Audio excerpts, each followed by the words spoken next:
പെയ്തു. രാത്രി നക്ഷത്രങ്ങൾ കൂട്ടത്തോടെ കത്തിയ പോലെ. പകൽ പോലെ വെളിച്ചം വന്നു. 1833 നവംബർ മാസത്തിലെ ചില ഡയറിക്കുറിപ്പുകൾ ഇങ്ങനെ കണ്ടുകിട്ടിയിരുന്നു. അത്ഭുതം തിളങ്ങിയ ദൃക്സാക്ഷികളുടെ അന്നത്തെ വാചകങ്ങളും ചിന്തകളും രേഖകളും ജ്യോതിശാസ്ത്രത്തിന്റെ ചരിത്രത്തിൽ ഇന്ന് ഇടം നേടിയിട്ടുണ്ട്. അച്ചടി കണ്ടുപിടിച്ചതിനു ശേഷം ഇതുപോലെയുള്ള കുറിപ്പുകൾ നമ്മുടെ ചരിത്രത്തിൽ തന്നെ വേറെ കണ്ടുകിട്ടിയിട്ടില്ല. സ്വാഭാവികമായും ഇതേതോ വമ്പൻ യുദ്ധത്തിന്റെ കാലത്തെ കുറിപ്പാണോ എന്ന് ചിന്തിക്കേണ്ടി വരും.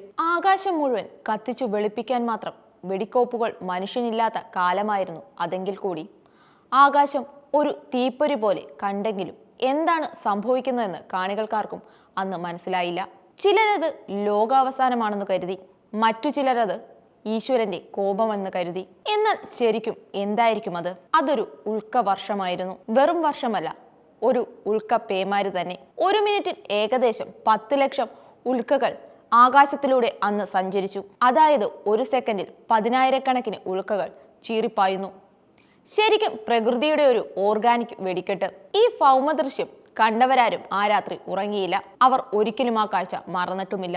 എല്ലാം ഓർത്തെടുത്ത് അവർ അതിനെക്കുറിച്ച് എഴുതി, വരച്ചു, സംസാരിച്ചു.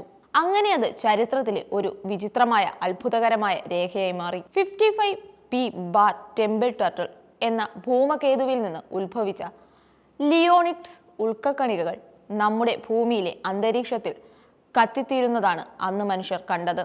എല്ലാ 165 വർഷം കൂടുമ്പോഴും ലിയോണിഡ്സ് കണികകളും വ്യാഴവും അവരവരുടെ ഭ്രമണപഥത്തിൽ അവരവരുടെ സ്ഥാനത്ത് ആവർത്തിച്ച് കണ്ടുമുട്ടും. അപ്പോൾ വ്യാഴം ഈ ഉൽക്കക്കണികൾക്ക് ഒരു ഗുരുത്വാകർഷണ തലോടൽ കൊടുത്തുവിടും. എല്ലാ 165 വർഷം കൂടുമ്പോഴും ഈ ഒരു തലോടൽ കാരണം ലിയോണിഡ്സ് കണികകൾ ചിതറിപ്പോവാതെ ഒന്നിച്ച് കൂട്ടമായി തന്നെ ഇരിക്കും. ഒന്നിച്ച് പറക്കുന്ന ആയിരക്കണക്കിന് തേനീച്ചകൾ അടങ്ങുന്ന ഒരു തേനീച്ചക്കൂട്ടം നിങ്ങൾ കണ്ടിട്ടുണ്ടോ? ഇവിടെ അത് കാക്കത്തൊള്ളായിരം ഉൽക്കകണികൾ പറക്കുന്ന ഒരു കൂട്ടം പോലെ സങ്കല്പിച്ചാൽ മതി. കാക്കത്തൊള്ളായിരം മിന്നാമിനുങ്ങളെ പോലെ അവ ഭൂമിയുടെ അന്തരീക്ഷത്തിൽ കത്തിജ്വലിക്കും. അതാണ് 1833 നവംബറിൽ സംഭവിച്ചത്. അതൊരു ഉൽക്ക പേമാരിയായിരുന്നു. ചെറിയ തോതിൽ 1998-ലും അത് സംഭവിച്ചു. ഒരു മിനിറ്റിൽ ആയിരക്കണക്കിന് ഉൽക്കകണികൾ അന്ന് ആകാശത്തിൽ കത്തിജ്വലിച്ചു. ഇതിനൊക്കെ കാരണം വ്യാഴത്തിന്റെ പതുങ്ങിയിരുന്നുള്ള ഒരു സ്പെഷ്യൽ തലോടലാണ്. 1998-ലാണ് 1833 കാലത്ത് നടന്ന ഈ ആകാശ വെടിക്കെട്ടിന്റെ കാരണം മനസ്സിലാക്കിയത്. അതായത് ഏകദേശം 165 വർഷത്തിനു ശേഷം.